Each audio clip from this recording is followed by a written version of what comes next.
Friends, welcome to వని వంటిల్లు. ఈరోజు మనం 5 నిమిషాల్లో పిల్లలు కానీ ఎప్పుడైనా స్నాక్ అడిగినప్పుడు మనకు తినాలనిపించినప్పుడు ఇట్లా స్నాక్ తయారు చేసుకుంటే కరకరలాడుతూ తినటానికి పైన అంతా క్రంచీగా లోపల సాఫ్ట్గా చూడండి. దీన్ని టమాటా కెచప్తో ఇలా ముంచుకు తింటే చాలా టేస్టీగా అనిపిస్తుంది. ఈజీగా ప్రిపేర్ చేసుకోవచ్చు తక్కువ సమయంలో. స్నాక్ ఎలా తయారు చేసుకోవాలో చూద్దాం. 2 పచ్చి ఆలుగడ్డల్ని ఇలా పైన పెచ్చు తీసుకోండి.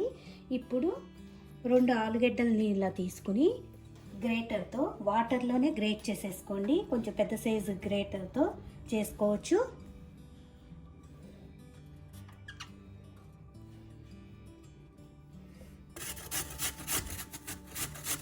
ఇలా వాటర్లోనే గ్రేట్ చేసేసుకోండి 2 బంగాళదుంపల్ని.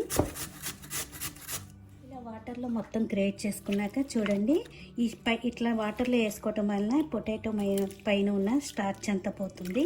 ఇలా ఒక్కసారి వాష్ చేసుకుని గట్టిగా వాటర్ పిండి ఒక బౌల్లో వేసుకుందాం.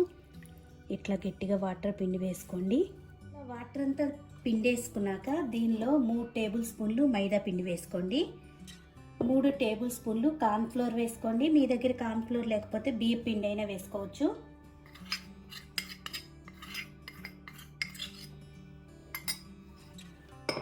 దీనిలో ఇప్పుడు రుచికి తగినంత ఉప్పును వేసుకుందాం. ఉప్పును వేసుకున్నాక 1/2 టీ స్పూన్ జీలకర్ర వేసుకోండి. మీ స్పైస్ని బట్టి రెడ్ చిల్లీ ఫ్లేక్స్ వేసుకోండి. పచ్చిమిరపకాయలు మీ స్పైస్ని బట్టి వేసుకోండి. నేను 2 పచ్చిమిరపకాయలని ఇలా ముక్కలు కోసి వేస్తున్నాను. 1 ఉల్లిపాయని ఇలా సన్నగా ముక్కలు కోసి వేసుకోండి. సన్నగా కొద్దిగా కొత్తిమీరని తరిగి వేసుకోండి. ఇప్పుడు మొత్తం ఒకసారి మిక్స్ చేసుకోవాలి. దీనిలో 1 స్పూన్ పెరుగును వేసుకుందాం. ఇప్పుడు మొత్తం మిక్స్ చేసుకోండి. ఏమీ వేయకుండా మొత్తం కలుపుకోవాలి. ఒకసారి కలుపుకొని మీకు కొంచెం గట్టిగా అనిపిస్తే 1 టేబుల్ స్పూన్ వాటరు అలా వేసుకోండి. అసలు వాటర్ అనేది ఏమీ లేకుండానే మనకి ఇది కలిసిపోతుంది.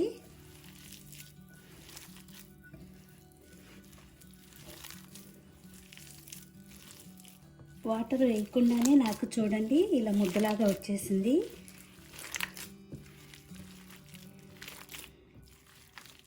మనకి ఇలా చిన్నగా ఉండలాగా వస్తే సరిపోతుంది. చూడండి ఇలా వస్తుంది కదా. ఇప్పుడు దీన్ని పక్కన పెట్టుకుని ఆన్ చేసుకుని బాండీ పెట్టుకుని దానిలో డీప్ ఫ్రైకి కావాల్సినంత ఆయిల్ వేసుకోండి. ఆయిల్ వేడయ్యాక మనం ఇప్పుడు రెడీ చేసుకున్న దాన్ని చిన్న టిక్కీలాగా వేసుకుందాం. చూడండి ఇలా తయారు చేసుకుని కొద్దిగా నూనెలో వేసుకోవాలి.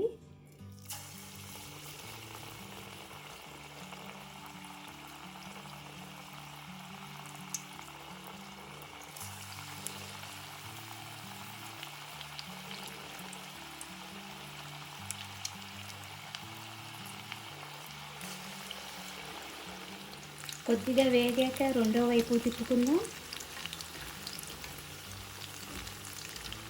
మీడియం ఫ్లేమ్లో పెట్టుకుని వేయించుకోండి.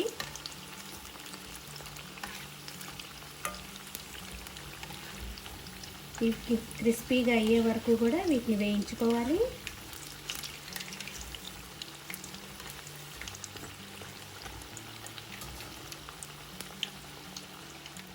చూడండి ఇలా క్రిస్పీగా వేగిపోయినాయి కదా.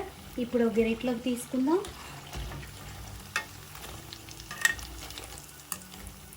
ఇలా వేగితే సరిపోతుంది.